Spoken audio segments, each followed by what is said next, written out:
I'll be wiping off the whiteboard. I'm gonna have to get one of you other tricks to start cleaning this. Hey, we need to start cleaning this. Like, no, you can't just throw that out. You can just throw a "we" there. He's talking proverbial we again. I'm gonna walk away.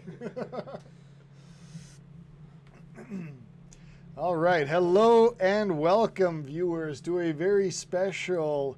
I was about to say Red Letter Media Wheel of the Worst. No. The Tutor Wizard live stream. Another year or two. Yeah. Soon enough, we have big aspirations as well. All right, we have a very special show. We are doing, Adrian will be presenting his Ancient History of Math lectures. So these are based off of his History of Math class that he taught at MacEwan University. This time we'll be focusing on the ancient history of math before branching out. So here you go, Adrian, all yours. All mine. All right. I didn't have Twitch out. Sorry. I had to clean the whiteboard. I have to mark papers that have puke on them now. So I was behind on grading my papers. I told the students I had them all done, except I had one stack left that I didn't do from one of the last classes. And now the lie becomes the truth, to where it took effort. I'm going to tell the cat puking story before I do the history of math. Of course. I've got the microphone, so you have to listen to my nightmare that I'm going to do in between this. It's like, yay, got to talk about the history of math in between cleaning up cat puke all over the place. She had to make effort. It's like passive. Can you say passive aggressive? She had to climb on. It's the middle of the night. She had to climb down off of the bed, climb onto the stack of papers, and then puke off of it. And I'm gonna guess like she used it to like lean her chin over it. She's like, I might be here a while, so I'm just gonna lay here and puke off the edge of these papers, and then wipe my chin on it. And then yeah, that's what I woke up to, was the actual cat, the hairball on the top of the solutions, and then just puke down the side of all of them. So kids, I'm sorry. I'll post that. I'll post them later today, but you may not get them back, or you may not want it back. I'll have them in my office, but you might not want them because the cat ate your homework. So I got to tell them the cat puked on your homework story for once. That's modern history of mathematics right there sometimes. I also have that one too, where we should pull it up. I have it in mind, but I have the most ancient cats wrecking stuff, and it's a scribe in the 1400s in some Catholic monastery, and it's in the ink, and it has the cat prints walking across the 2 pages. So it's like, I'm just gonna walk through here, okay? What's that? You're laying down the foundations of your religion. Let me walk across this for a second. It's like he's got 0 F's to give. All right. So. So, I'm going to start off. Can I spell his name? There's no dot there. Aristotle. I've got it right there. So what we're going to do is I'll probably spend a lot of time in the Greeks, or discussing the Greek mathematics, because they did, including this guy named Euclid from Alexandria. They systematically laid down and had a huge intellectual big bang of ideas and philosophies in all aspects of civilization and modern thought, but in particular in mathematics. So what Aristotle says, and we'll probably use Aristotelian syllogism, etc., but he was one of the first founders of logic and reason. And he says the primary question isn't what we know, but how we know it. And I guess if we're going to quote him specifically, was not what we know, but how we know it. And so this is what my far less sophisticated is, that I'm not, when I'm going to say is, I'm not worried about the cookie answer at the end. I'm worried about the methodology, or the method, or the recipe for doing such a thing. So we'll talk about this at the end. But basically I'm quoting Aristotle every time I do this, because when we're trying to truly learn things and not just be educated. Understanding things how we know it is much more important than what we know. You can, and it's no, it's Strong coffee. yeah, yeah, strong coffee. But I was trying to get from Red Letter Media. He was saying Jay says he hates it when people say it's even more relevant for now. It's like it's not that it's more relevant, that movie. It's just that it's always been relevant. So the movie will, you will always be able to place it Ooh, that's a in good in one. your time period. So it's the exact same. I was about to say what Jay hated, and that's why I stumbled over my word strong coffee. But then Jay, I was like, I don't want Jay from. I want to be on Red Letter Media too. Lofty aspirations. So I don't want to. He's clearly watching this morning, so I don't want to piss him off. So it's even more, I'll say it anyways, it's even more relevant these days when you have, it actually is, I think, somewhat more relevant, I can justify, because of the internet. It's data rich but information poor, and that's what he's saying. It's not the data, it's not what you know or what you can look up on the internet, it's how the internet knows it and which person figured out how to put that meme on the internet for you so that you can do a Laplace transform. People forget that when I write the Laplace transform of e to the at of s, even if you don't know what that is 1 over s minus a. That's in the back of the book. There's the data point, datum point. There's the datum point, singular. I got it right. Sure. But do you want to see what's in between that? That by definition is equal to the improper integral from 0 to infinity of e to the negative st times e to the at. So this is the information where, like you said, the data is the final form at the end. Right. So this is just this is the methodology, and this is what Aristotle. I'm going to throw myself in that category with him. What Aristotle and I were best friends back in the day. This is what we're interested in: the methodology on how to compute and how to turn this into an improper integral into a limit, and then compute these limits possibly with L'Hopital's rule, et cetera, and then eventually get the answer that everyone else seems to be interested in is the cookie at the end. So I'm worried about the Pause recipe. for a sec.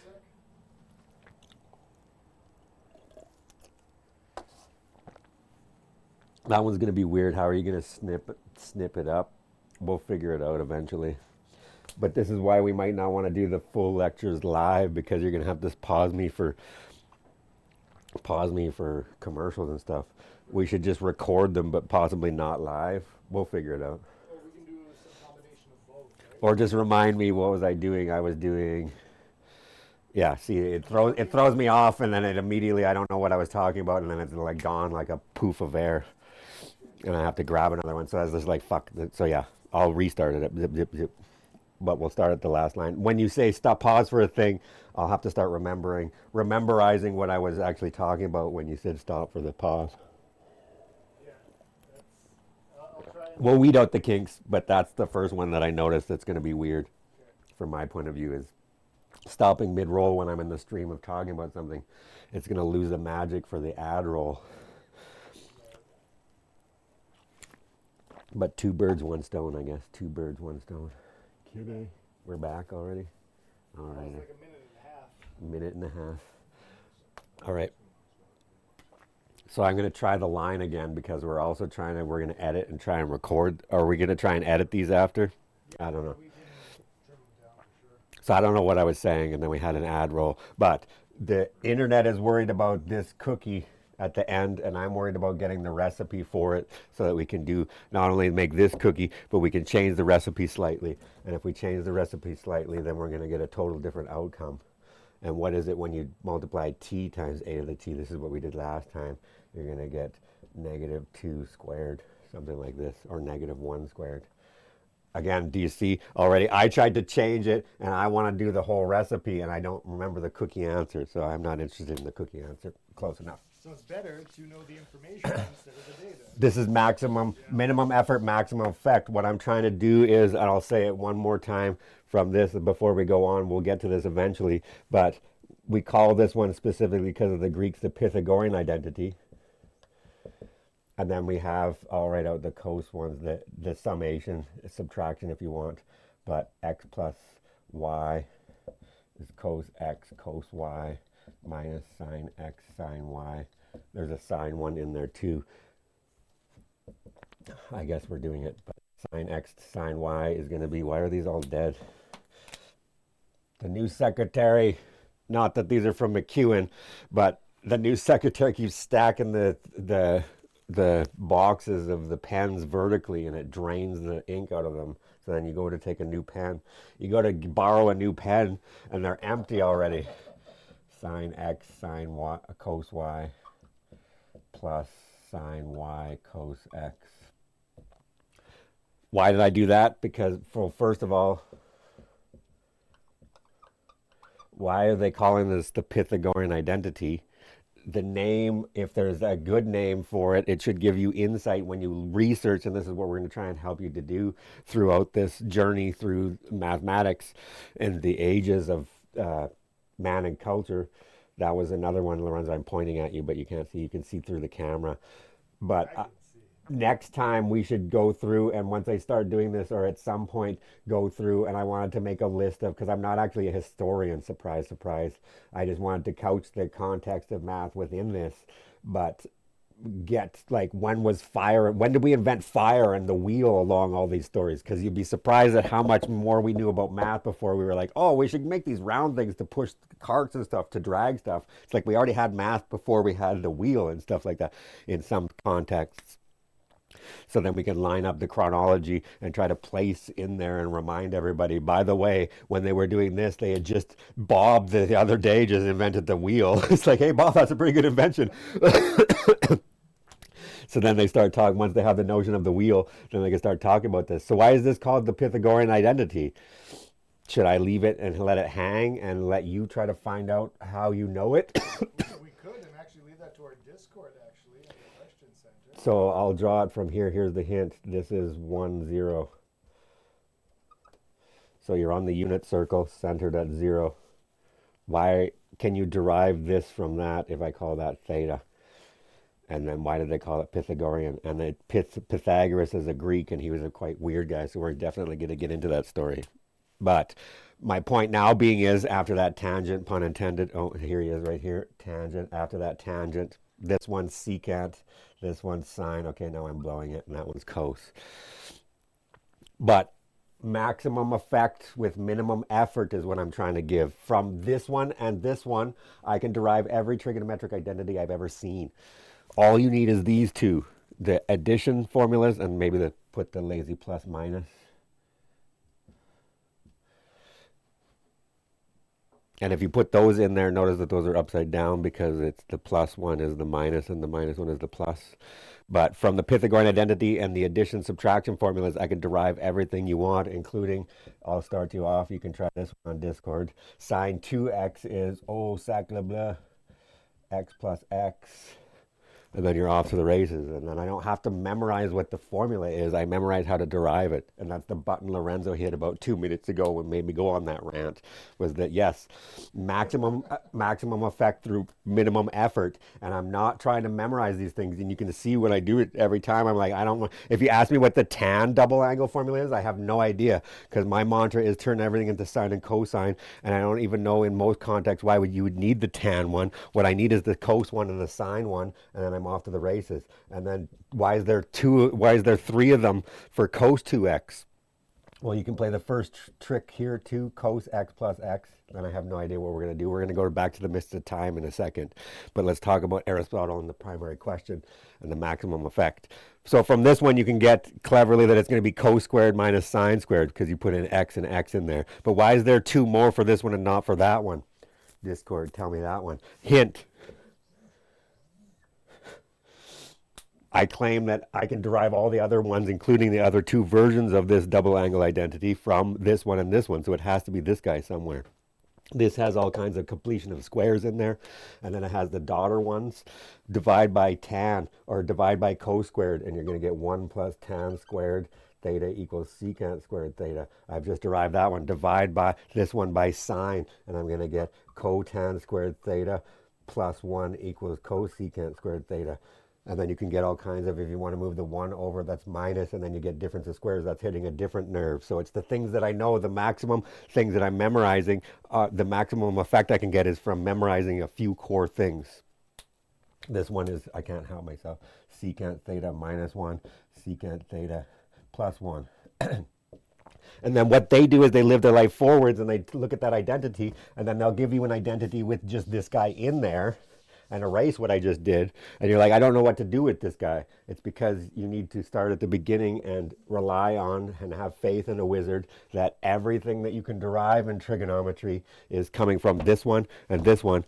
And I want Discord to tell me why this one's called the Pythagorean identity. Now let's go back to regular programming. And this should be what's swirling around in your head as you're trying to do the math problems, because you're like, he's all over the place and I'm not. And it's like, well, I have 3 degrees, including a PhD in math. So I'm all over the place and I have 3 degrees in math. Maybe there's a correlation there. Correlation isn't causation, but it might be a good indication as to how I'm doing this. I assume the correlation coefficient that Tim spoke of yesterday is strong with that one. It's pretty strong with me. It all depends on the sign. There you go. Is it positive or negative? So we're going to get into a bunch more quotes. I don't know if I'll write them down. We'll snippet them and then we'll post them on Discord later. That can be a smart thing to do instead of me writing them out. But unlike all the other aspects of math or of sciences, Carl Friedrich Gauss said that mathematics is the aristocrats of all the sciences, and number theory is the queen of mathematics. And so he's saying number theory is super hard. Based on his point of view, there's been more developments then, and we've squeezed out all the knowledge. But in the 1700s, early 1800s, the number theory would have been the most difficult. And the unique thing about mathematics that happens in all, that doesn't happen in all the other sciences, is in all the other sciences, science is not the pursuit of truth. It's constantly correcting your errors. So as we go through, and gravity can be one that we do, we would start with Aristotle has a version of gravity, and then Galilei.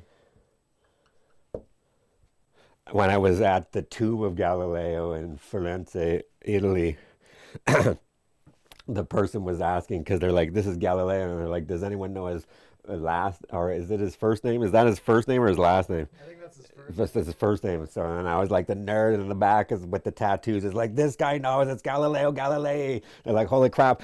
I made the guy, the tour guide, so happy. He'd asked that question clearly hundreds of times and no one ever knew. They're like, I don't know. Just show me the damn tomb so I can go to the next thing.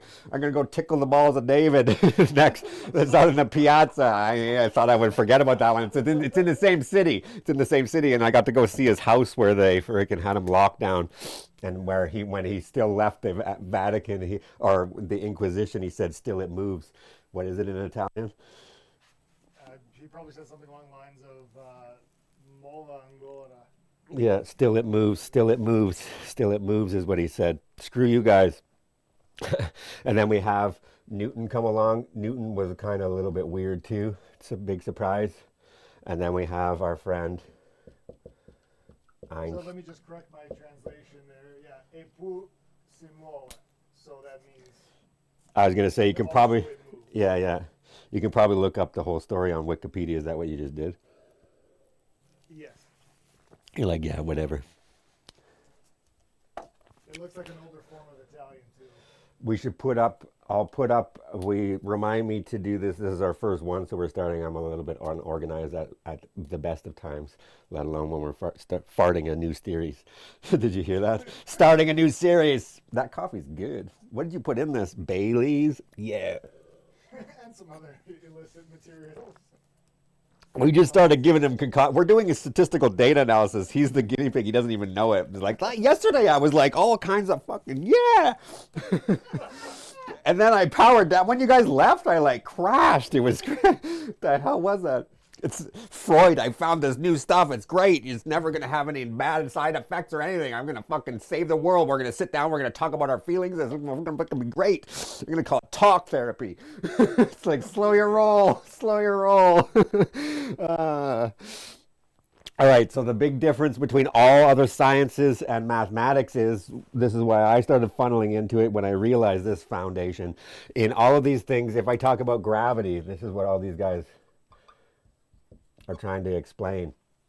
So they all have a version of this, but because we're actually trying to take our thought experiments or our ideas, and the mathematics is the description that we use to do this, as we go from Aristotle's version of gravity to Galileo's version of gravity to Newton's version of gravity to Einstein, you have to, in some sense, correct their version of gravity and then expand upon this.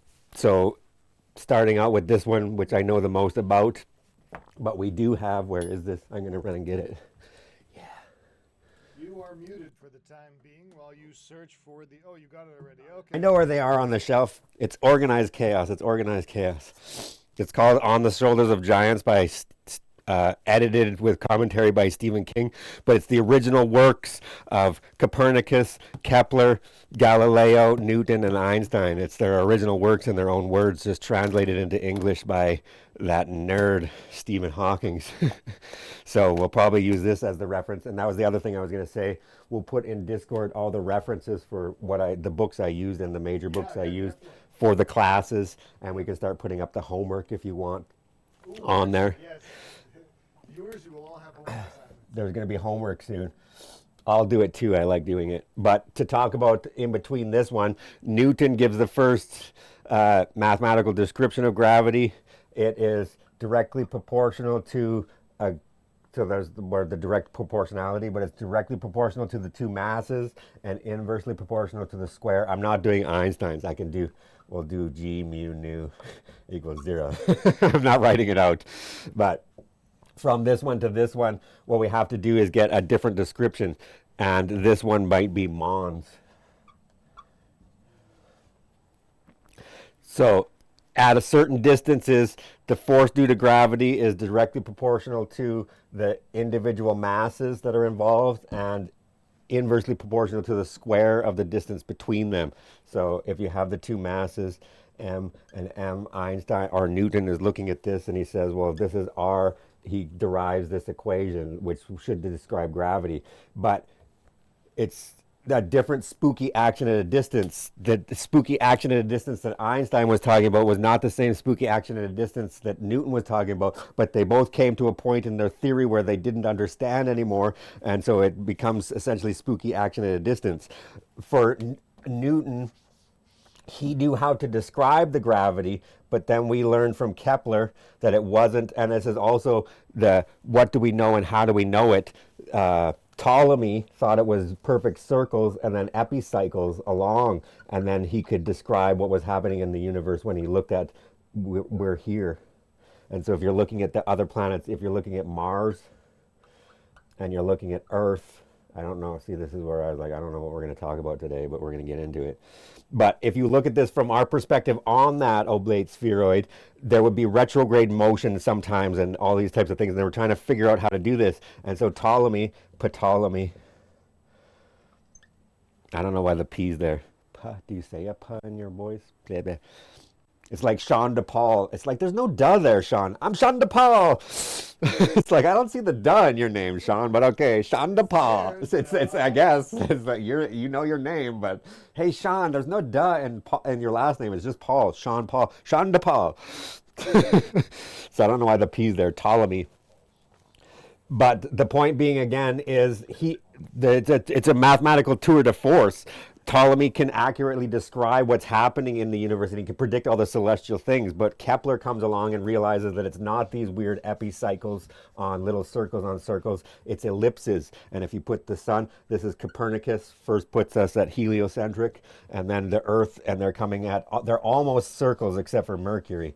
Mercury is fairly elliptical, and he switches his, but the rest of them are almost circular, but the eccentricity is near 0, but there is an ellipse in the plane that we go through. Was that the 3rd rock from the sun, 3rd rock from the sun? I haven't seen that show in a while. Oh, yeah, that was a good one. So my point being is Newton could describe all of this, and they had this, and the tour de force that people don't understand with Newton was, there was no apple, first of all. There was a cannonball. That's a cannonball, you pervert. Okay, now there's only one. There's only one with the cannon. He's shooting cannons at the French. Here's the French over here. Sorry, French. But he realizes as he shoots the cannonball out of there, if he shot it far enough, it would go back into what we would call an orbit around the sun. So he's the first one to realize at the time of Newton, they thought that there was terrestrial mechanics and celestial mechanics, and never the twain shall meet. But Newton is the first one. The huge tour de force that Newton does is he uses a mathematical description to show that the celestial and the terrestrial are the same. It's all the same mechanics, this essentially, but he can't figure out how the sun knows where the earth is. He's like, there's some kind of spooky action at a distance, and he's like, I don't know how the sun knows it's there all the time. And Einstein rectifies this because the sun, once we get rid of this version of it, sort of, and we have to throw it away, we still use it to this day. It's not like we throw it out entirely, but in a more accurate description of what's going on in his tensor calculus, Einstein realizes that it's bending the space around it, and this object is just trying to go through a straight line. But when the actual space itself is curved, it's going to go along that curvature and fall into what we call a stable orbit. So the progression, my point being, is the progression of physics has to constantly change and readapt. This will not be true for mathematics, is the punchline. You can't unprove anything that I've proved as long as it has a correct proof, deductible modus ponens proof to it. Mathematics will not change. That's why it was so amusing to all the mathematicians when these education system came out with new math. It's like, oh, fuck it. Let me see your new math. Math is the one. The fact that you called it that means you have no idea of the special place that math plays in the sciences of the story that I just told. All the other sciences have to be changed because they're true. They're theories which are going to try and explain the description of what's happening, but mathematical theory and proofs can't be unproved. So this is the one strong thing that happens. And so let's do for Tim, and we'll put this quote up in there eventually later, but G.H. Hardy says, Archimedes will be remembered when Acilius is forgot. I couldn't even remember the guy that did the poets. Acilius. I like Acilius. Acilius is the one that says no good deed goes unpunished. But you don't remember his name. So Archimedes will be remembered when Acilius is forgotten, because languages die and mathematical ideas do not. Immortality, he said, he was getting near the end of his life, and he turned all the mirrors around in his house, because every time he would look in the mirror, he thought he was younger, but then he would see some old man staring back at him. So he turned all the mirrors around in his house. So he's saying immortality may be a silly word, but probably, he says, but probably a mathematician, and I'm just trying to read off of the thing, which I can't do very well, and I can't see it. There's a glare. Let me do that. There we go. But probably a mathematician has the best chance at being immortal, whatever that may mean, because we're dealing with, let me do a couple more. Let's do Einstein's. One must you have to divide your time between politics and equations, but equations are much more important to him specifically, he says, to me, because politics is for the present and the equations are for eternity. So bang, thank you, Einstein. Where's the last one? Oh. Yet another contribution from Einstein. Wisdom. Right? And then the obvious one that I quote all the time, and which is the title of this book, is, if I've seen further than others, it's because I've stood on the shoulders of giants. And that one's Sir Isaac Newton. And the giant that he's talking about is Isaac Barrow, his supervisor. So let's give a shout out to Isaac Barrow.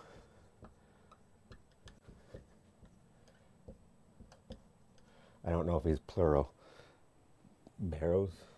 I shouted you out. I don't think he's turning in his grave. I don't think he's turning in his grave. But the point being is, mathematics can't be unproven when you make statements.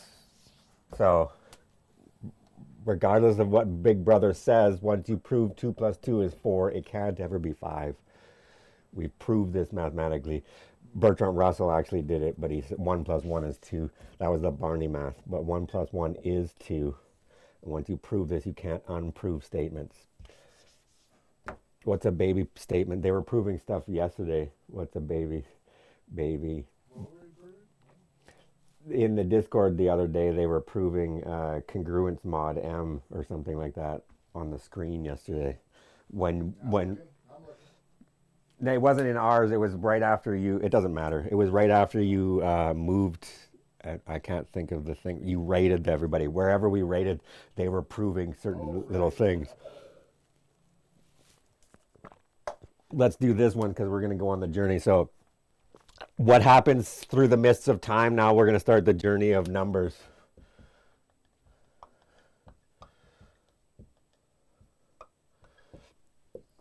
So this is in our language also, and then I'll prove. Let me write it down. That guy, so that I can remember what I was going to try and prove. Excellent. And, That is a nice and then we need divisibility, and then the more that we have, the easier it becomes to come to these logical conclusions. And that's in a vacuum. So I'm going to write this, which people would understand, but I'll write it in terms of the Greeks. Should I reference the triangle as a square? I'm pretty sure it was the square originally. The diagonal in a square is incommensurable. Oh, I don't even have enough room for the word. Is incommensurable to its sides. And notice that this is rhetoric. You should probably draw a picture. That was fairly good. Uma. There's a square. He laughs at himself. No one else even knows why there was a joke there. Quentin Tarantino, every time it bothers me in Pulp Fiction, she's like, don't be a square, but then she traces out a rectangle. And he even dots it in yellow. It's like, that is not a square. Tarantino, math is hard. Math is hard. All right. That was just to remember. So we're going to do the journey of numbers. And then I'll talk about a proof. I don't know. Do you want to see the proof of something or start talking about the numbers till we get to the irrational ones? I'll speed it up. And then next time we'll talk about the numbers in gory detail. But this is in our language. In our language, we have even, as we were starting to form language, we start forming the idea of number. So then you have tree or forest. And then it was trees. So it didn't matter whether it was 2 or 3 or 4. But what they're noticing is, and then now we're going to have to get fancy. They have blue, and then there's whether it's, I can't draw the bird, but there's a bird. So it didn't matter whether it was a blue, that's a bird because I said it. You're going to label that bird. Specifically, you think I'm laughing, but now I just realized there's a reason why I'm going to do that. Tree. So when there's one of them, it's the onedness that is special about one bird or one tree. And then what do we do in English and most other languages? We pluralize. So it's even in language. Tree to trees, at first the brain just went, okay, one or many. And then that's confusing, and then we'll work on it from there. So the epiphany from the mist of time, somebody realized that there's the difference between one tree and one bird and one me and one blue pen and one black pen. And they all have the same plutonic quantity wherever they live. And we're going to start calling it one or one or one. These are the symbols that we're going to use for the placeholder for one thing. And then once we have this epiphany, and somebody has the epiphany of actually having the concept of one and many, then we have to start fleshing out the many also because we have bilateral symmetry.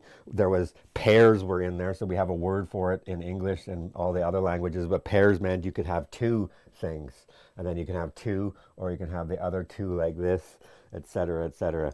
And we'll go through and give you all the different versions of how we get this. And these are all, how do you know what these symbols are? What does 2 look like in the ticks? 1, 2.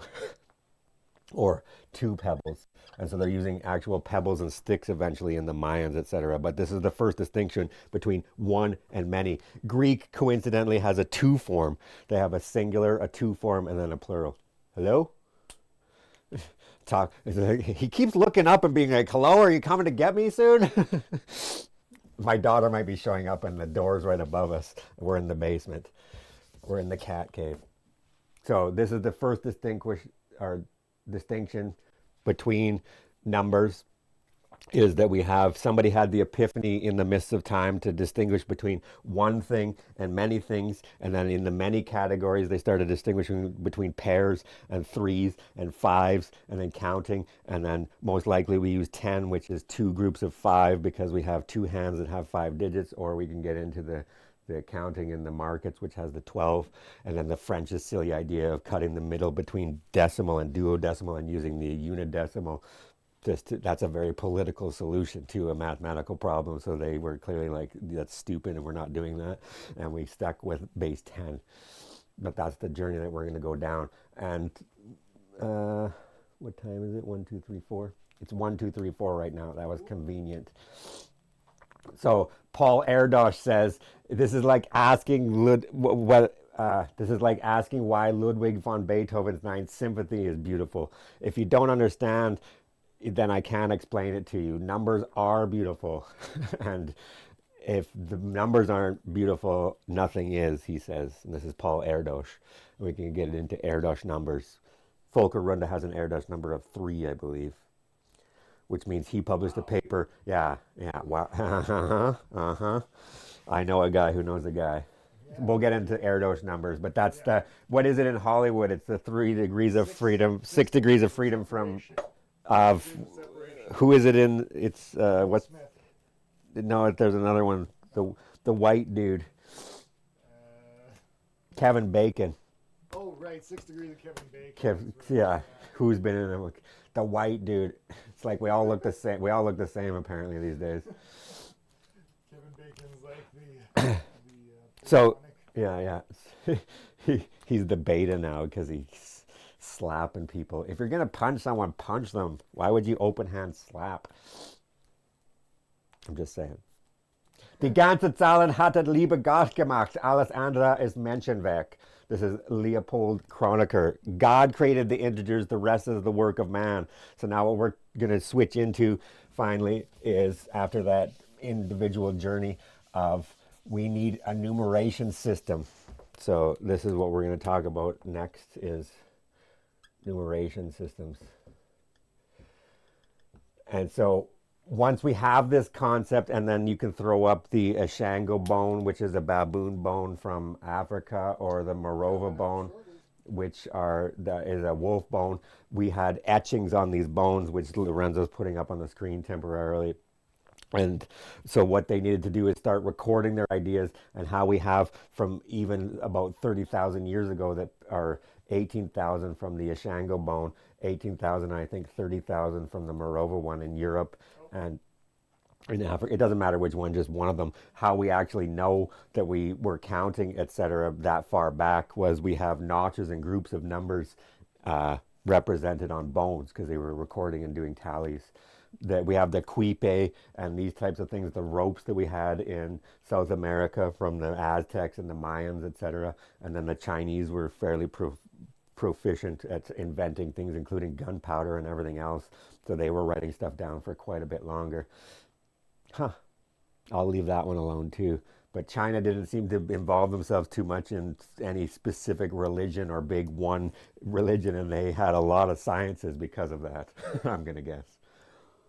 Oh, there you go. But yeah, they weren't bogged down with all these philosophical ideas. As Mark Solomon and his philosophers, they ruin everything. So if you're not thinking about those types of things, you actually get to where you have representation of numbers.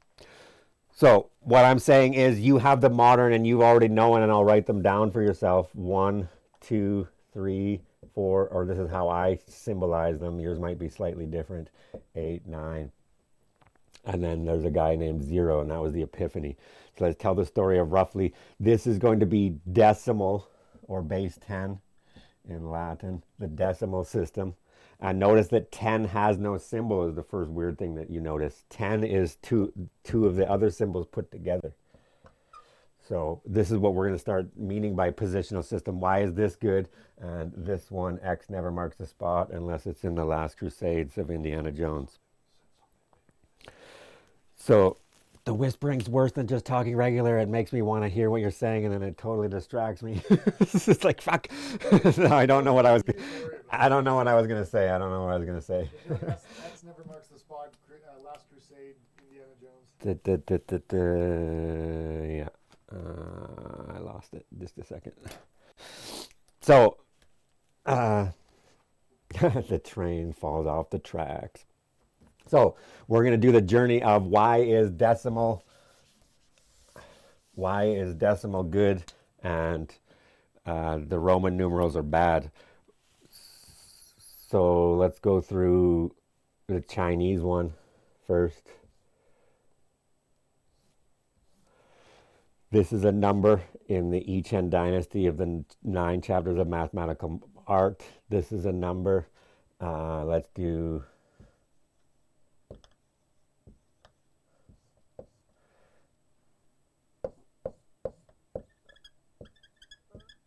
Oh, I like that noise. This is a number. Oh, I could keep going with that one. That one could be a Mayan one. Oh, that one could be more than one. And then we have Romans, which was, let's try this. What is it? The year we're in. And then we can do... Those don't, I should have done that now, but this one would be really long, first of all, if you know where this one's going, because this is binary. So this is the Chinese binary. This is going to be the Mayan. What would we say it was? Quasi-vigesimal. I'll talk about Right, sort of. 20, it's sort of base 20. Demi or quasi. This is Roman, to name a few, and then this is the modern decimal systems. And so in a numeration system, this is a numeration system. This is almost a numeration system or a quasi-numeration system, because I'll show you. And then we have the decimal system, and then the other one that we have is the Babylonians.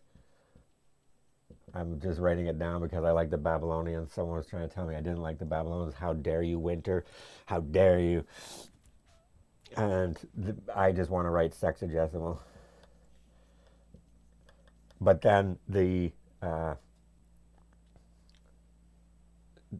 was like, who's those guys that were rocking it in Africa for a while? The Egyptians. I'm still thinking I have to clean up puke after this, and I'm really not happy about cleaning puke off of and then marking those last papers with puke on them. That's really gross. The Egyptians noticed that so this is base 60, and the Egyptians noticed from that, they were like, whoa, whoa, whoa, whoa, whoa. What do you mean I have to memorize a 60 by 60, which has 3,600 entries in it? They were like, I'm not doing that. So the Egyptians noticed that they had a sub base 10, which wasn't quite positional, but they were using 10 symbols and they weren't creating them. So let's go through the difference quickly before we end today on our journey of numbers, and then we'll get into the specific types of numbers, and I'll show you one of the ones that started blowing their minds. But right now, the concept of one bird or two birds or 5 fingers or 1 finger, these types of things become the idea where they realized they needed a symbol to write them down. So for the Chinese, what they're doing was powers of 2. This represents a 1 in the language, even we need a word for it. And the dash means the emptiness. That was as close as they got to 0 or nothing. So when they write, and then they were writing vertical, and they write vertical right to left. So this would have been 2 to the 0, 2 to the 1, 2 to the 2, 2 to the 3. So what they're doing is the position is, in this case, they're putting it in the columns, and the further down the columns you go, this will be either, so you only have, in binary, you're only going to have 2 digits. In ours, we're going to call it this. 0 and 1 is in modern terms. And then you can write out all numbers. We write them in strings from left to right, and that seems backwards because it was Al-Khwarizmi that does it first, and Arabic is going the other direction too, so it'll seem backwards forevermore from the English point of view, or the Europeans.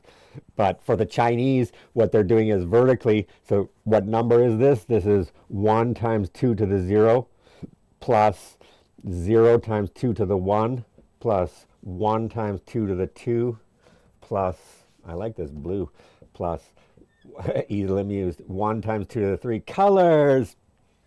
So this is 1 plus 0 plus 4 plus 8, which is 13. Oh, I even picked a prime. Yay.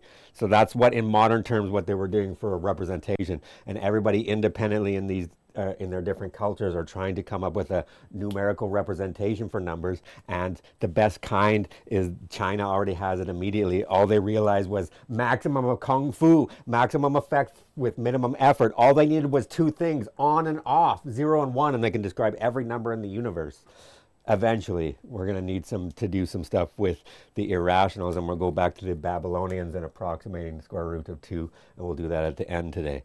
But for now, the Chinese have this, the Mayans have it, but because of the fact that 18 times 20 was 360, and then they had 5 unnamed days, they're going to use a weird quasi-religious, quasi-vigesimal if they just drop this. So what I mean by this is, in the first one, it would have been 20 to the 0.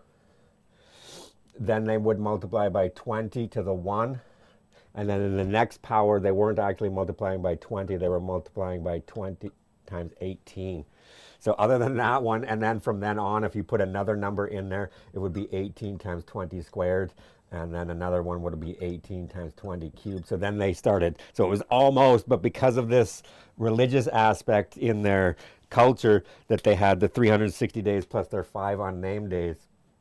And they will talk about the Mayan calendar and least common multiples, etc. That it wasn't the end of the world in 2012. They had 3 calendars going around, and those calendars would end on the same day, i.e., have the least common multiple about 5,100 something days or years after their start date, which was a palindrome 331 BCE. And if you take the 5,000, where do you end up? 2012. In 2012, they would have the least common multiple of all. They would have, I've got something in my eye. They would have the least common multiple of all 3 of their calendars, the long count and their other 2 calendars would end at the same time in 2012. That's what they were talking about. But they also almost had a vigesimal system, or base 20, because it was warmer and they were counting with their toes and their fingers. But then they added this 18 in there that ruined it. Someone in the Discord can tell me what that number is. But what does that mean? Did I do that right? Yes, I did. And I made it nasty for myself because I did it the other way. I can't remember what I did. I wanted this numbers to be reversed. It was supposed to be the small numbers multiplied by the big numbers. But this looks like it's 19 times 18 times 20. And then that's plus, these are each. So what they were using, the Mayans were actually using, a pebble was 1. A stick was 5, and then a conch shell was 0. That's a conch, you perverts. So this would have been 10 times 20. I can do that one. And then this one would have been 4 times 1. I can also do that one. This one, you're on your own. I'm not doing that. But that's what that number is. But that's how they're representing it in Mayan. The Romans, let's try Romans. Do you see why the Roman stuff doesn't work very well? Because first of all, I want the length or the string of the digits to tell me the magnitude of the number. And for all the other ones that works. But if you look at this number and you look at this number, just by looking and not knowing anything about it, which number is bigger? That can be a meme. X is greater than VIII. 10 is larger than 8, but you would think that something that has a larger string of digits would be a larger number, but that's not the case in Roman numerals. Also, have you ever tried to add 2 years? If I take X, the whispering got quieter. XX, VIII. How do you add these things together, etc.? And so the notation becomes problematic. And the only thing, the other thing that's wrong with this is, as you go, what are they? First they made a symbol for 1, and they were like, okay, now I need a V, and then they made a 10 for decim. And who's next? They have D's 50, and then C is centum, and then M, and then M bar was million. But the point being is, there's an L in there. No, there's an L. L is 50, isn't it? Oh yeah, L is 50. D is 500. Yeah. See, I don't even remember them anymore because it's. But the point being is, so this is 1, this is 5, this is 10, this is 50, this is 100, this is 500, this is 1,000, and then this was a million. You can already tell, so this is good too, because you can see even the scribe making these symbols. So he had to keep inventing new symbols the bigger the numbers got. And he's like, I'm not making another symbol. We're just going to put a bar over it, and that's a million. He even got bored with doing it, which is amusing to me. But the other thing that's bad with the Roman numeral system, which is not a positional system, is you have to keep reinventing symbols.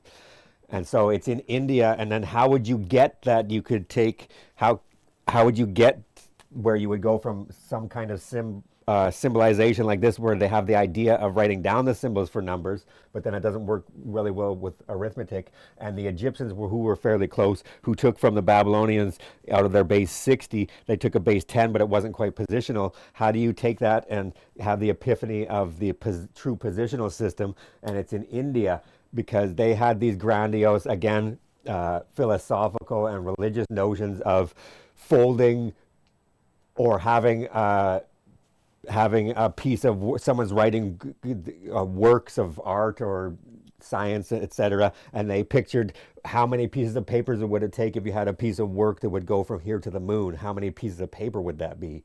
And so once they start getting these grandiose notions for large numbers, or the number of stars in the sky, etc., once you have the idea of wanting to know what a big number is, you need a way of writing. And then they would put together this, and they would put together this, and the horrible one. And if you had a billion or those types of things, how do you write down such large numbers? And I don't want to keep reinventing new symbols for this. So the genius idea of this is to get the true positional system. So in the decimal one, we get the Hindu Arabic symbols. So all you need is 0, 1, 2, 3, 4, 5, 6, 7, 8, and 9. And then in that, what I do in my classes, either in the history of math class or in the class that all of their papers just got puked on. No, those were in the middle, so those ones are safe, I think. It was the ones on the bottom. Bum, bum, bum. Oh, I'm going to sneeze. I think I may have caught that in time and muted your mic. You muted me? Okay, just a second. Ugh. Oh, you got me back on. Click, click. Oh, yeah, you're good. Okay, so the difference between this one and say base, the ones I always make them use is base 7 and base 11. If you use base 7, you realize the weird thing about this is you have to ask yourself constantly how many apples are in the basket. I'm not going to do that today. I'm going to segue into root 2, and then we'll get into those ones in a minute. But you get to throw away 2 symbols. There's no more 8 or 9 in base 7. And this is the first joke of the day. There are this many kinds of people in the world.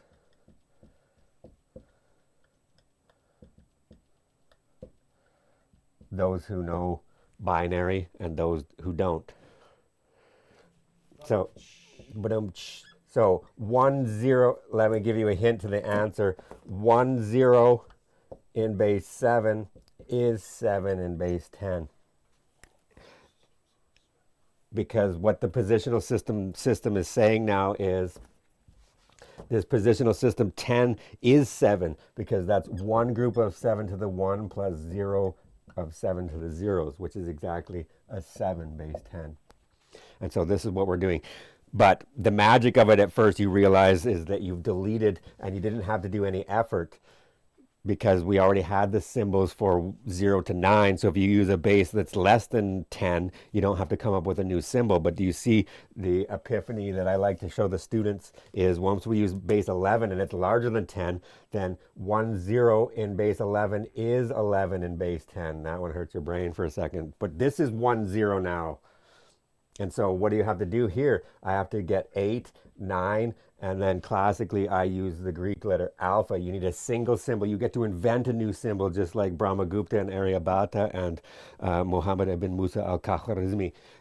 You get to invent a new symbol. So in base 10, this is what we would use. In the classic, what's the Martian? Matt Damon. Matt Damon. Matt Damon. Okay, I had to get that out. In the Martian, he uses hexadecimal. And so in hexadecimal, that's base 16. So I need the remainders when I divide by 16. So 0 to 9. And then you get A, B, C, D, E, and F is 15. And so this would be hexadecimal, or base 16 symbols. So the first thing you realize, and then they use different letters and they didn't really make up a new symbol, but you can if you want. There's a classic American and then worldwide convention for this. But you get to create new symbols because you need a single symbol for every number less than your base that you're using. And then what we do with the positional system is, and this is where we're going to start going with root 2 and asking these types of questions. If you have a whole number now, you can write any number n as we're going to do it in base 10. And so what we do is we take and we choose to use, oh, I could have used the decimal, I could have left it, but we choose to just take these 10 symbols. Now you never have to make a new symbol ever again. You're going to take every digit, all the DIs I'm going to say are going to come from here. All the decimal digits, what we call them, come from 0 to 9. And then what you're doing is when you put them in a string, this is dk minus 1, dot, dot, dot, d2, d1, d0. Then I give you a number like 1, 2, 3, 4. What does that really mean? The idea is all those numbers come from this set, and then the position means that they're multiplied by powers of 10. And that's why I tell the students they should do this, especially if you're in Europe, etc., because Arabic goes this way. So he did 10 to the 0, 10 to the 1, 10 squared, 10 to the k minus 1, 10 to the k. So it's backwards from our point of view when you want to write out the number. I want to change this, but powers that be. That's also what 2. Where'd you go to? You need notation, notation, notation. So what does this string mean? In base 10, this means that you're taking those decimal digits cleverly, and then you're multiplying by the appropriate power of 10. And so now if I have my fixed base 10 and these 10 decimal digits, I can describe any number forever. What's the probability if you take 2 random countries that you get the same language, Tim? Slim to none. What's the probability that they're using decimal notation? Almost a oneer, unless you're some of these tribes in Africa or South America that still haven't got with the program. Get with the program. Plus, why is that? Because we funnel to 10 and it's like Goldilocks land. So this will be d2 times 10 squared plus d1 times 10 plus d0, which is the 1 spot, 10 spot, 100 spot. We have words for it for the first few. Ones, tens, hundreds. 100 means 10 squared, 1,000 means 10 cubed. And then we were like, the rest. Bart, Lisa, the rest. We should probably get that one. I use that one a lot too. Bart, Lisa, the rest. So now that we have that, do you realize now what we have to do is the journey through the numbers? I'm like, I want to stop my the lazy half of my brain that has to go deal with the puke and the freaking papers is like, get this over with and do it. And then my mathy half of my brain is like, no, let's talk about this next. So there's an internal struggle, tug of war going on between mundane real world tasks and talking about the history of math. Let's keep going with this. We're going to do the Matryoshka doll. So what we want, I'm assuming most of the viewers, I want to say readers of the audience, but most of the viewers have seen the concept of the real numbers. And there's numbers beyond this, which are the complex numbers. And then we have Hamiltonian numbers. And then we have octonian numbers. And then we just have Betty numbers after that. Betty. Ooh, that reminds me, we should get the song Betty by Helmet. Betty. Anyways, there's large numbers. Inside here, we're going to call this R, and then we go through the journey of the history from the mists of time into the development of what we call the continuum R, which is a unique field up to its axioms. So we start here with what I'm going to call the whole numbers, or I guess Sean is going to call the natural numbers. I want 0 to be in there, but okay. What do I call it when it's not in there then? Does he have a symbol for this?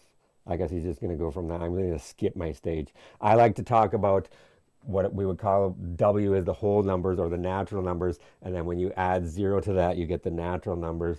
So this would be my Z plus. So let's start with that, and then I'll call it the natural numbers. So Z plus is just positive integers, 1, 2, 3, 20, 25. And then what they do is, no, because that's what his n is then. I don't know how to, We can just do it however you want. I know, add 0. I want to do it where the internet says it's the same guy. Anyways, the natural numbers are supposed to be the positive ones, and then they add 0. So let's do it I'll do it the regular way then. I won't do the axiomatic structure. Then we add 0, and then they start doing commerce, and then they realize, so then we've got this guy, and then they have the epiphany of just having 0. So this Z plus is going to be 1, 2, dot, dot, dot, ellipsis. The positive whole numbers, 1 bird, 2 hands, etc. And then we get the epiphany of the first written down is in about 600 AD, I believe. And they write down a 0 in a date as a placeholder for nothing. And once they have that symbol, and then they have the negatives, the antipode of 1, which will annihilate to give you 0. Or if you have -2 and 2, they will come together and give you 0 in algebra. Then you would get what we call Zahlen in German, so Z. And so this is -1, -20, 25, etc., etc. So this is what we get, and then eventually what we get from this is from commerce. I needed 5 apples, but I could only afford 4, so now I got to pay vig on frickin' the last apple. So now I owe them an apple, and not only am I less at 0, I'm slightly less than 0, and I have to give 1 more monies. I just call them monies. I don't even know what the amount is. Mathematicians don't do monies, so I have to give 1 monies back so I can get another, so I can pay for the apple that I ate because I didn't have enough monies. True story. True story. And so sharing pi with my brother reluctantly is how you now get the notion of fractions and adding fractions in arithmetic. This is, I know it's a square pi. Okay, this is thousands of years ago. We hadn't invented the round pi yet. Pi as in the thing you eat. We're not even at the other guy pi, this pi yet. Well, we'll get close to that guy. But now when we're adding, if I have this pi, this is broken into 3s, vertically specifically, for visual sake, and this one's split into 4. But say now I have to share with my brother so he can have 1 of the first pi, I guess, and he can have 2 of the, I'll give him half of the pie, and then 1 of them I'm bigger than him, and I'm 3 years older, so screw him, he gets less pie than me. But that's, the blue is what I'm going to give to my brother. But now how much does my brother get of the pies? Well, the clever idea is they say get a common denominator, or we're going to start talking about fractions or quotients, Q. They're called rational because they changed it in a second. You're going to see why. But they called it quotients of integers, m over n. And how do you do this? First of all, I can do this all in one and save you years of strife. A over B plus C over D, they say, is AD plus BC over BD. Just memorize it. No. What you're doing is doing the favorite dirty trick. 1 doesn't change anything. So this one was missing D, so I'll multiply by D over D. And then plus C over D was missing B. I want a common denominator. B over B.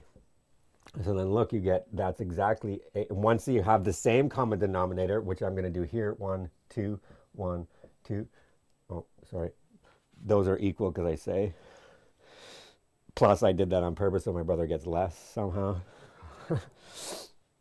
So this is AD plus BC over BD. Once the bottom is the same, if I cut this, then I can immediately see that the 1/3 here and the 2/4 here was going to get me. This was the 1/3 and then the 2/4. But what I needed was a common denominator, so I'm going to multiply by the missing guy, 4 over 4. I cut it horizontally, and then this one I cut into 3 vertical strips, and then I immediately see that I'm going to get 10 over 12, or 5/6 of one of the whole pies is what we're going to get. So adding fractions. So the point being is, this is what we call quotients of integers or rational numbers.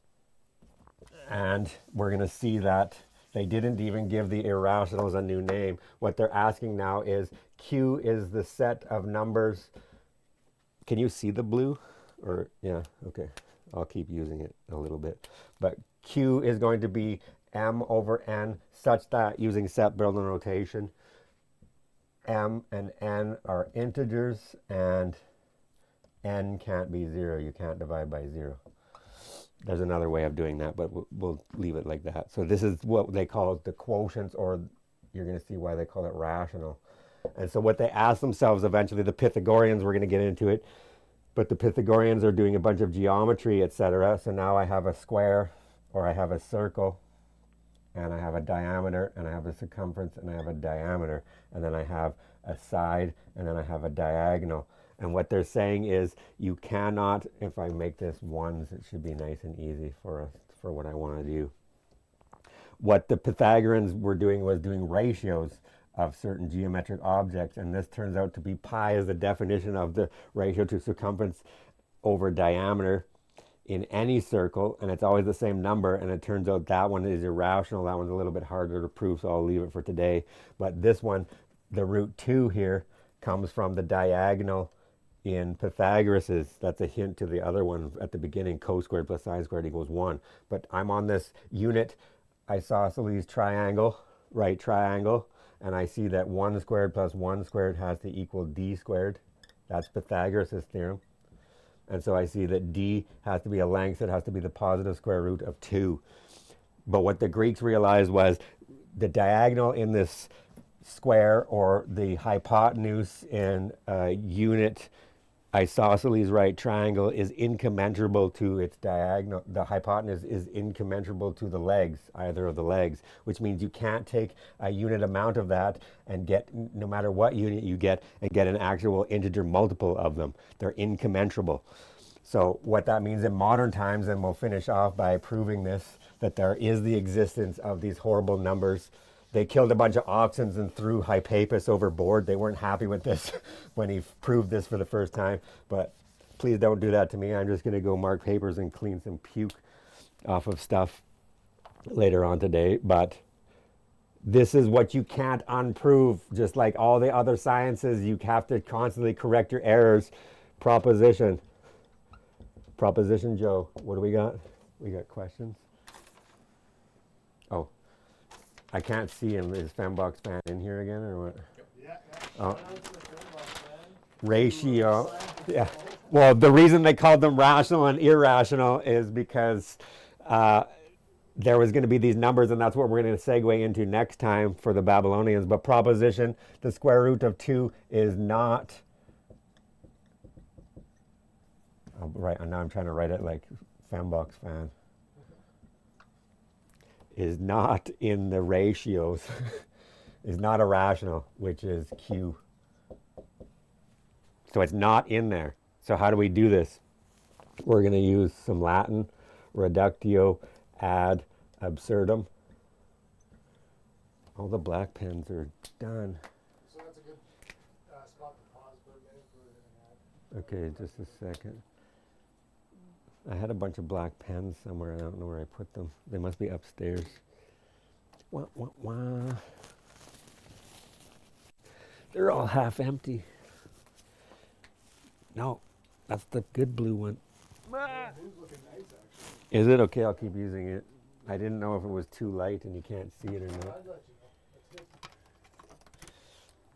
Where were you 10 minutes ago, Lorenzo? With what? No, that's right. It's like, why'd you let me use that? By the way, don't use that pen next time. It's like, well, son of a bitch.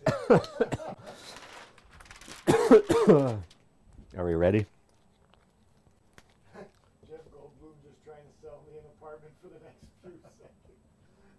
The ad, Finbox fan comment. Oh.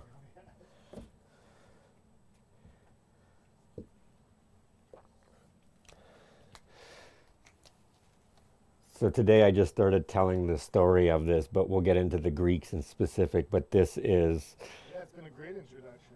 this has been who? This is Zeno. Nice. And he would use this. Are we done, or can I keep going? Or Yeah. So you're back on. So okay, however I was waiting to see. Oh, okay. That's why I was waiting. Yeah. So we're going to use reductio ad absurdum. Zeno uses this in political sciences. This is political science 101. This is how you, if the first day you piss off all your students because then they realize I'm not a zealot and I'm not on your team. I like to use logical deduction. When you're in a debate with someone, especially when it's an absolute truth and they're never going to drop that idea in their head, but we're debating and two ideologies contradict each other, the only true resolution is violence. But if we're just in a word debate, step to me, bro, and find out.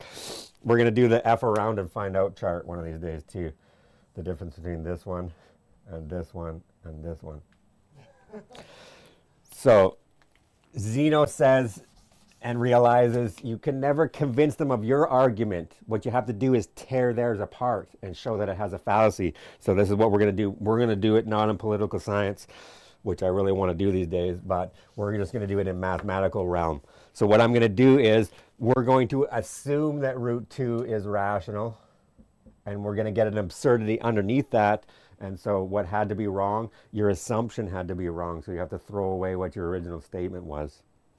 So let's do that. Let's assume that root 2 is irrational. We need some divisibility arguments, and I need Euclid's lemma.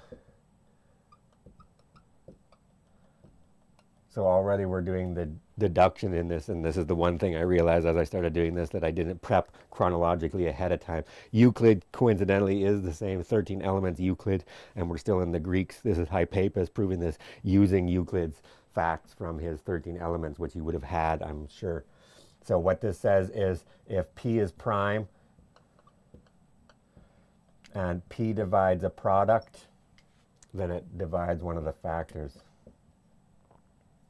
And this is an OR proof, which is quite nice, because you say, well, if P divides A, we're done, because that's all I had to do.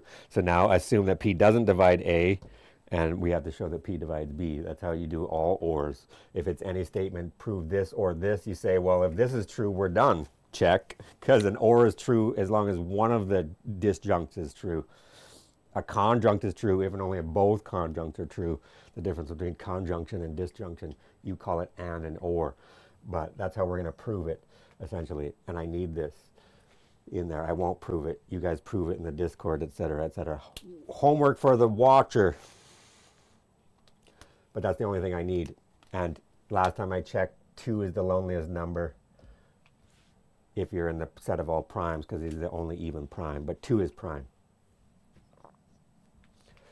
All right, so if it's in Q, now all I'm doing is modus ponens, and this is the whole thing. I have to show that if you take this number, then that number is not irrational. So assume it is rational, and then what does that mean? By definition, there has to be numbers n and m, where now I'm going to use a little bit of notation where the GCD of m and n is 1, which means that they're relatively prime, or what you would say in high school when you don't want to give them this symbol for some reason, lowest terms.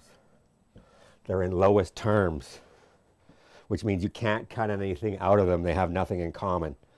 That'll be key for my argument. So that's the first thing. They have to be relatively prime. So what I'm saying is if you write this as 6 over 9, I can write that as 2 over 3. I can reduce them so that I have this. So then what does he do? He says, well, I could square it. So then I could write 2 is n squared over m squared. And you could justify, this is what I wanted to start doing later on in all of these ones, even if I don't do it, go through, and you can justify every implication. There should be a justification in your head as to why you did that. And that's the other thing that K to 12 is ruining in your minds, is they're not making you justify every single step. Yes, it becomes exhausting, but technically there had to be a logical, deductive reason why I can write everything out that I'm writing. So I'm squaring both sides of this equation, which leaves it as this. And then this one, what I'm doing is I'm multiplying by m squared on both sides, because m is not 0. And so this is 2m squared is equal to n times n specifically. And now what does this say about 2 and n squared? 2 divides n times n. So that says, because 2 is prime by Euclid's lemma, this says that 2 has to divide one of the factors, i.e. 2 has to divide n. So we're halfway there. Also, to do a proof by contradiction, you have to have 2 different statements to contradict one another. So the first statement is this. Don't get lost. What I'm going to show is their GCD is 2, but I just said it was 1. It's at least 2. So how can it be at least 2 and 1? It can't be. What's wrong? My assumption. My assumption is wrong. So I'm going to put that back in there. I now know that 2 is inside n, so that means n has to equal 2k. And now let's put that back in here in the squared form. So now what that says is 2 is equal to n squared over m squared. But now I can put n in there as it's equals means equals, so I can put that representation of it in there, squared. And what does that give me? That gives me 2, implies, I'm just writing it out again, I'm bringing the m up. 2m squared is equal to now 2 times 2k squared. So I can cancel one of the 2's. This is the cancellation law. You're allowed to do that, but you should justify it or say it in your head. I've just realized that I am running it as an internal dialogue. I just don't write it out when I write it in the classroom. It is, but every time I do it, I'm like, yeah, I'm allowed to use the cancellation law clearly. So what does this say now about 2 and m squared? Oh, that now says that 2 has to divide m squared. Therefore, by Euclid, this says that 2 divides m. But what did that just do? I just now showed if the square root of 2 is rational, the GCD of m and n, those numbers that are its ratio, have a GCD of 1. And now I just showed that there was a 2 in both of them, so it has to be greater than or equal to 2, which is strictly larger than 1. And this is the contradiction. There has to be 2 statements that contradict each other. The other place that you find that this happens for the first time in your life usually is when you take calculus 1 and you have to show that there's at most 2 real roots to something. So you use Rolle's theorem to show that there could be 2, and then you look at the derivative and say the derivative is never 0, so how could the derivative never be 0 and be 0 at the same time? Your function didn't have 2 or more roots. This is how I use reductio ad absurdum. Well, what's the conclusion here? The square root of 2 is not rational. And so they didn't even come up with a new symbol. They just said the complement. Real numbers that aren't rational. That's where he is. And how do we get his decimal expansion? We'll go to and then we'll end there today, Babylonian approximation.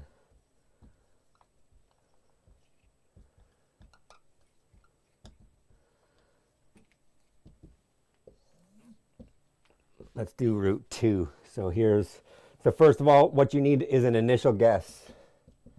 I'm stealing this from Andy Luce, sorry, H Bomber guy. I'm not giving him any real credit. I'm just going to take it. And the key to ingenuity is hiding your sources.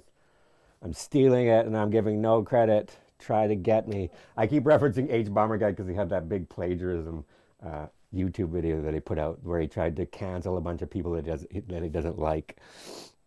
Take it easy. But we need an initial guess. I'm 3M'ing Andy Liu's version, which is Andy Liu 3M, the Babylonian version. So this has been happening for at least 5,000 years. I'm not taking credit. Look at the new thing that I came up with. It's new math. Yeah, I don't think so. I don't think so. So we need an initial guess. And so what I'm going to do is we're going to guess at each stage. I need an X naught and a Y naught, which are approximately going to equal 2 when I multiply them together. But when that happens, that means that they are both approximately equal to the square root of 2. And that's the clever idea that the Babylonians are going to get. So you need an initial guess. So what I do is first I find the perfect square on either side of the number. So this is a true statement. 2 is larger than 1 and less than 4. Now square root. And I get 1 is less than the square root of 2 is less than 2. So I found an initial guess. This is my X naught and my Y naught. And if you look, that gets pretty close. 2 times 1 is 2, exactly. But that's a bad guess that our approximation that 1 is approximately equal to the square root of 2 and 2 is approximately equal to root 2. 1 is going to be over and 1 is going to be less. That's kind of funny, but do you see what this one actually did? Or what this did? I want to write root 2 like this.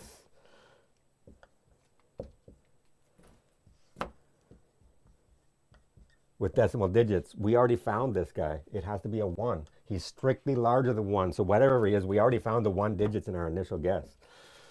We know it's 1 point something. 414213. So how do I get the rest? So I need a better approximation. So first of all, we find on the real number line, I have 1 and 2, and root 2 is in here somewhere. And so what I'm actually going to do is, we should get you up here again. I'm going to bisect this. So pretend I did it. I bisect it. So there's the midpoint. And what is the average algebraically of the midpoint of the two endpoints? It's the average statistically of those 2 points. And 3 over 2 is 1.5, which is getting close to our value. So what the Babylonians realize is, to get a better guess, they'll always get closer to their approximation by taking the average or the midpoint of the original interval that they get. So what I'm going to define as x1 is going to be the average of the previous ones, which in this case was 1 plus 2 over 2, which is 3 over 2. And then the other one is going to go round and round, but it's going to give me a 2. What's y1? Y1 in every step is going to be, we're trying to play this game. So what is it? It's for free. You just do 2 or n over this one, which will give me what? A headache. Why is it 3? Did I do that right? Yeah, I did. So there should be y1 is 2 over, and then you can see why we want to do arithmetic. This is 3 over 2. And how do you get rid of that? Technically, I'm doing this 2 over 3, 2 over 3. And so cancel, cancel. And this is, oh, it doesn't cancel, it gives me 4/3. Oh, this was a good approximation. It wasn't doing, what I was thinking was it was going to give me 2 again. But do you see what it did? What is 4/3? 1.3 repeating in his decimal avatar. So what we just got was 1.5. But the point being is, now I got 2 better approximations in their decimal avatar. This is what we're trying to do. I can get the decimal avatar, and I didn't do that. Next time I'll do it, but I realized I didn't show you how to get the decimal expansion of rational numbers. But how do you get the decimal expansion of irrational numbers? This is one way, but now I just found it was there. So in my diagram now, I just found this was x1. Notice that it flips. This was x0, y0. And then now x1 is an overestimate and y1 is an underestimate, 1.43. But the true value of root 2 lies somewhere in between there. And now if I expand that and I take the average again, what we're going to do is x2 now is going to be the average of the previous 2, x1 over 2, which was now what? That was 3 over 2 plus 4 over 3 over 2. And now we're adding fractions, and then we're off to the races. First of all, this is 1/2 times, I need a common denominator, 3 over 3 and 2 over 2. Notice that it's 3 squared minus 3 squared plus 1 less than that. That doesn't matter, but what do we get? 17 over 12. And then what is y2? Y2 is going to be 2 over 17 over 12. So you can flip and invert it, so that will be 24 over 17. Now let's switch. At this stage, I'll just show you what's going to happen to this clever business if you haven't seen before. Now I'm going to use successive rational approximation to approximate the decimal expansion of the irrational number. What that means is I'm going to do long division of one of them. So first of all, I have to do 17 divided by 12. Let's get to 2 points. And if you're going to do this, you might want to list the multiples. So 12, 24, 36. And then if you don't know, I always tell Mabel, 48, but you just add 12 to it consistently, 60, etc. I know that cheating, I already know what it is, so I only need 4 of these. So times 1, times 2, times 3, times 4, ... Listing those will help with your long division significantly. So now I ask myself, and I should already know that the answer is a 1. How many times does 12 go into 17? 1. Because it has to be 1 point something. Now I subtract, I get 5, I get 50, which is the one. Oh, so we're already bad. So this is saying 1.5 something. How come I did this? So this isn't a very good approximation of this guy. And so what I wanted was, eventually when you do this a couple more times, we'll do it next time, but when you take these numbers and you multiply them together, you're going to get, I wanted it to be, now it's not the 12 and the 17, but when you do the next ones, when you do this, you're going to get 1.41, and then you'll get a 3, something like this. And then when you take the other number, you'll get 1.41, and then you'll get a 2 or something like this. And so what you do is, when you've done that long division of the two guesses, where they matched is the correct decimal expansions. Where it has stopped matching is incorrect, and you should iterate this and let a computer do it 100 times, and then you can get the decimal expansion of the square root of 2, etc. That's where we'll start next time. We'll start doing the how do we get, now we have decimal notation, but we have to go through the numbers. We did it for integers. You just get a string of digits. If it's a negative number, just tack on a negative. 0 is actually 0.0 repeating. That one's okay. And then now you have to ask yourselves, how do you do rational numbers in decimal notation? Every fractional avatar, you're going to use long division, and vice versa to get back and forth. And then the last type of real number, the irrationals, you just saw one kind. We use successive approximation of rational numbers to find the decimal expansion of irrational numbers. That seems like a reasonable place to stop for today. Yeah, that's great. Yeah, but you actually had the 4 right. You had just listed the 5 wrong on your list. Yeah. As soon as I started doing numbers, it's like, God damn, I can't do numbers, and it's, yes. So you, No, not to worry. yeah. This is why I like the theory. Did you see the whole time I did theory? I was like, this is awesome. This is awesome. We love this guy. And he starts doing numbers, and it's like, damn it. I have 3 degrees from the U of A. I have 3 degrees from the U of A. And I cannot do arithmetic. Hey, I did Canadian schooling here too, so I blame them. The rest of it, the stuff I learned myself, oh, I'm on it. But as soon as I have to start adding numbers, yeah, me fail English. Off it. All right. All right, so I'm just going to post the link to our Discord. Everyone make sure you join our Discord. Thank you for showing up for our first lecture on the ancient history of math. More to be continued. Yeah, on, keep showing up and keep participating. And I'm supposed to pitch to, oh, am I back on? I'm cutting you off. You're good. But I have all these postcards, and I was like, what am I ever going to do with all these? But now I found a reason why I wasted money on this. Whoa, 52 pickup. This one's mine. Dragons. I like the dragon ones, but we can send postcards. Lorenzo, clean up in aisle 4. Wait. Wait a second. All right. All right, so we're going to raid another channel, I guess. Yeah, let's do it. In the meantime, check out our Discord. But thanks, everyone. See you next time.